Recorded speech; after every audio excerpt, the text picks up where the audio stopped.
सिगरा थाना अंतर्गत काशी विद्यापीठ में पिछले दिनों छात्रों और फूल व्यापारियों में हुई मारपीट के बाद छात्रों के खिलाफ मुकदमा दर्ज किया गया था। इसे लेकर सोमवार को बड़ी संख्या में छात्रों ने परिसर में जबरदस्त तरीके से प्रदर्शन किया। उन्होंने सिगरा कैंट मार्ग पर चक्का जाम कर दिया। प्रदर्शनरत छात्रों ने फर्जी मुकदमा वापस करो जैसे नारे भी लगाए। उन्होंने छात्रों को फर्जी तरीके से मुकदमा दर्ज करा दिया। आज आपने क्या किया है? जब हम लोग 31 तारीख को धरना में बैठे थे तो एसओ ने कहा था कि मुकदमा वापस हो जाएगा, लेकिन आज तक मुकदमा वापस नहीं हुआ। हमें न्याय चाहिए और निर्दोष छात्रों से मुकदमा वापस नहीं हुआ। तो आज हम लोग विश्वविद्यालय कैंपस में बैठे, कोई अधिकारी हमारी बात सुनने नहीं आया, तो आज हमें गेट के बाहर मजबूरन आना पड़ा है। क्या किया? हम लोग यहाँ पर सड़क जाम किए हैं। जब तक आईजी डीआईजी नहीं आएंगे, जब तक निर्दोष छात्रों पर मुकदमा वापस नहीं होगा। ऊपर से बाहरी लोग आते हैं, काशी विद्यापीठ का गेट तोड़ देते हैं, वह गेट जो अंग्रेजों ने कभी नहीं तोड़ पाया। जब तक एक एक छात्रों पर मुकदमा वापस नहीं होगा, तब तक ये आंदोलन चलता रहेगा और मैं आंदोलन का नेतृत्व करता रहूँगा। ये पिछले महीने में यहाँ काशी विद्यापीठ में कुछ फूल मंडी के लोगों द्वारा यहाँ पे अतिक्रमण था। उसी में गार्ड द्वारा अतिक्रमण हटाने के लिए बोला गया फूल मंडी वालों को। उसी में गार्ड के साथ कुछ मारपीट हुई थी, जिसमें कुछ छात्र जो हैं वो उनके साथ ही पुलिस हुई थी। फूल मंडी वालों की सूचना पर तत्काल पुलिस पहुंची थी, जिसमें पथराव की सूचना मिली थी। उसमें कोई चोटिल नहीं हुआ था, लेकिन क्योंकि फूल मंडी और छात्रों के बीच में विवाद हुआ था तो इसमें मुकदमा दर्ज किया गया था। और उसी में छात्रों द्वारा ये बताया गया था कि पूरा घटनाक्रम जो है वो गार्ड को बचाने के लिए हुआ था।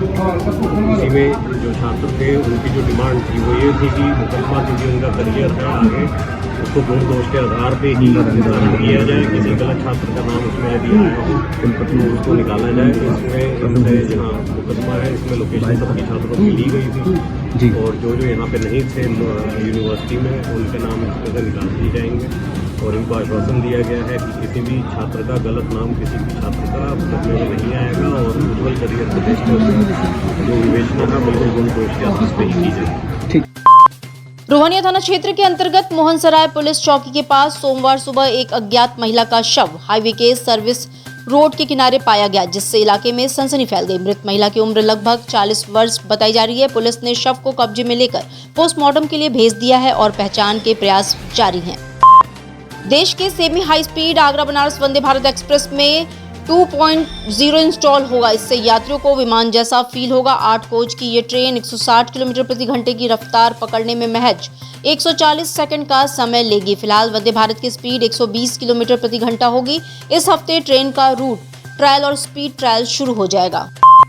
नगर आयुक्त अक्षत वर्मा ने नगर निगम के परिवहन स्टोर और आलोक स्टोर का निरीक्षण किया। इस दौरान स्टोर रजिस्टर और रखे गए सामानों का अवलोकन किया। उन्होंने कर्मचारियों को जरूरी निर्देश भी दिए। स्टोर में पुराने कूलर, लोहा, पुरानी सोडियम लाइट, पुराने जनरेटर अनावश्यक रूप से पड़े हुए थे। इस पर अधिशासी अभियंता मार्ग प्रकाश को निर्देश भी दिया।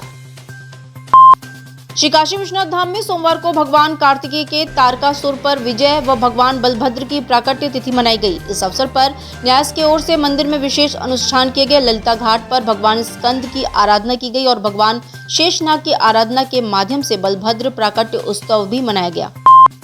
जिलाधिकारी एस राजलिंगम की अध्यक्षता में सोमवार को तहसील सदर में नवचयनित लेखपाल प्रशिक्षण कार्यक्रम उद्घाटन समारोह आयोजित हुआ। जिलाधिकारी ने नवचयनित लेखपालों को बेहतर कार्य करने के निर्देश दिए। उन्होंने कहा कि लेखपाल पूरी संवेदनशीलता से कार्य करते हुए शिकायतों का समयबद्ध एवं गुणवत्तापूर्ण निस्तारण कर अपना परफॉर्म बेहतर करें। नगर निगम की ओर से पहले बरसात में खराब हुई सड़कों को युद्ध स्तर पर ठीक कराने की कार्रवाई प्रारंभ कर दी गई है। महापौर अशोक कुमार तिवारी ने इस संबंध में नगर आयुक्त को निर्देशित किया है। शहर में 6.77 करोड़ की लागत से 32 सड़कों का रेस्टोरेशन का कार्य कराया जाएगा तथा 4.31 करोड़ की लागत से 87 सड़कों पर पैच वर्क कराया जाएगा। योगी सरकार के दृढ़ संकल्प और इच्छा शक्ति से निर्माण श्रमिकों और कोरोना काल में निराश्रित हुए बच्चों को निःशुल्क शिक्षा देने का संकल्प पूरा हो रहा है। अटल आवासीय विद्यालय 2024-25 का नया शैक्षणिक सत्र 11 सितंबर से प्रारंभ होगा। इस सत्र में वाराणसी के करसड़ा स्थित अटल आवासीय विद्यालय के क्लास 6 और 9 में 245 बच्चों का दाखिला हुआ है। प्रशासन के यातायात के नए प्लान के विरोध में काशी के टोटो चालकों का आमरण अनशन 5वें दिन भी जारी रहा। चालकों ने अनशन के 5वें दिन सोमवार को 2 दिवसीय हड़ताल का ऐलान कर दिया।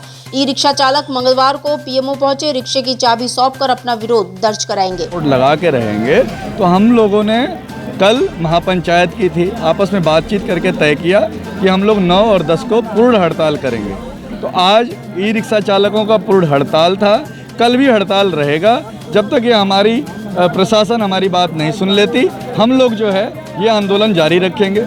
हम लोगों ने तय किया है कि 11 तारीख को अगर ये नहीं मानते हैं तो सभी ई रिक्शा चालक चाबी लेके यहाँ से प्रधानमंत्री कार्यालय जाएंगे और प्रधानमंत्री जी को ये चाबी सौंप के वापस आएंगे, कहेंगे कि आप ही ने ये चाबी दी थी कि आप अपना रोजी रोजगार करो, आत्मनिर्भर बनो।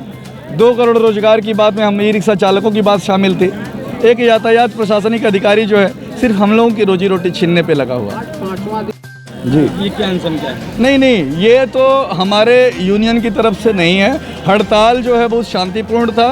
कहीं किसी ने अगर कुछ किया है, कहीं कुछ ऐसे ही घटना हुई है तो मैं हाथ जोड़ के उसके लिए माफ़ी मांगता हूं अपने चालक की तरफ से, अगर ऐसा हुआ है तो। पर हमारे चालक जो है ऐसा बिल्कुल भी नहीं करेंगे।